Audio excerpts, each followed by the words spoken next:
Now this boy really liked to play his toy flute, but he longed for an instrument that could do a little bit more than just go.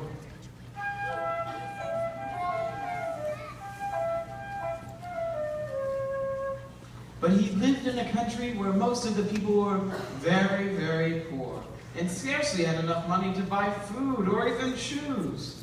So when he asked his father if he could have a real flute, his father said, "No, impossible, we cannot afford it." The boy once tried once more.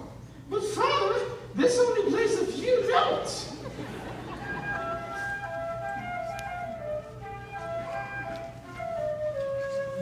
His father then patted him on the head and said gently, "That's good enough for a little boy." One day, a week before Christmas, the little boy went to the village with his father, who had just shelled some black walnuts to sell at the market. The mayor's wife had just given birth to her 12th child. So a small group of musicians were playing in the village square. The little boy's eyes opened wide when he heard a real flute for the first time in his life.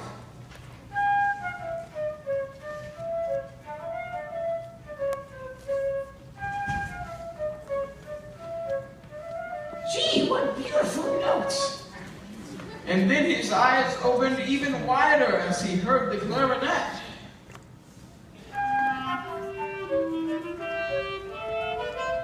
"Gosh, listen to that!" And then he heard the trumpet. "Whoa, what a sound!" And his eyes almost popped out of his head when he heard the tuba.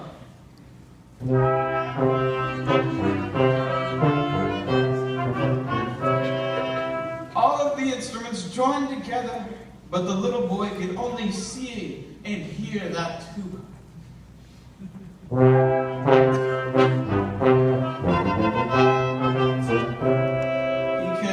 Closer and closer to hear the wonderful, growling, low, deep tones of that tuba until his head was inside the bell.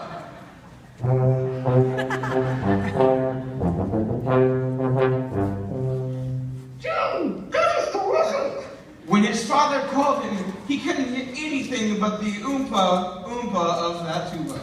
"Come on, son," he said. "We have to find a good spot to sell all these walnuts." "Please, may I stay just a little while longer?" asked the little boy. The father replied, "Not now, son. We must be about our business." The little boy obediently followed his father.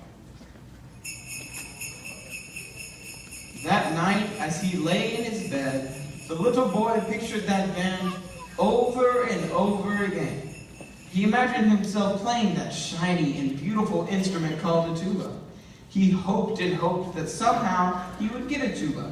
Even though it was near Christmas, he didn't dare ask his father because one night he'd overheard his father and his mother talking. "There will be no presents for the children this year. The crops have been mighty poor." "Maybe I'll bake some cookies and put a few in each of the children's stockings. Perhaps they will not feel too sad." On Christmas Eve, the children all hung up their stockings, hoping that Santa Claus would remember them. Now the little boy had made a great big stocking out of potato bags to give Santa plenty of room if he should decide to leave him a present. "There, that should do it. Plenty of room, even for a tuba. If I go to sleep, perhaps Santa will come."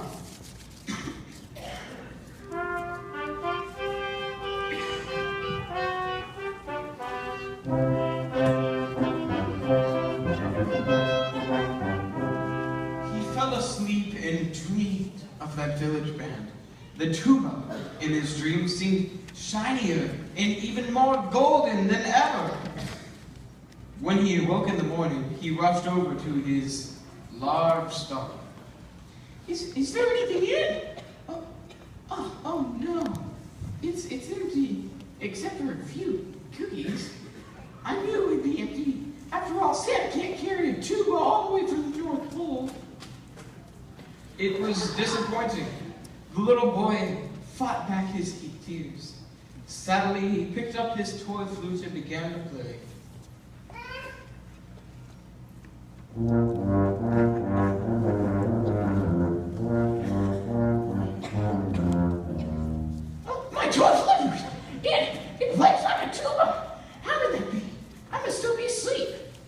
He shook himself and slapped his head a few times.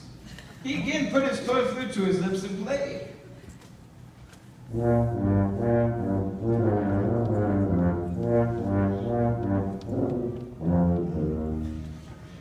It's true. Santa didn't forget me after all. He turned my toy flute into a tuba. The boy was so happy, he marched right out of the house playing on his toy flute. Tuba. And marched down the road toward town, hoping to meet the little band and play a tune. I'm sure he did.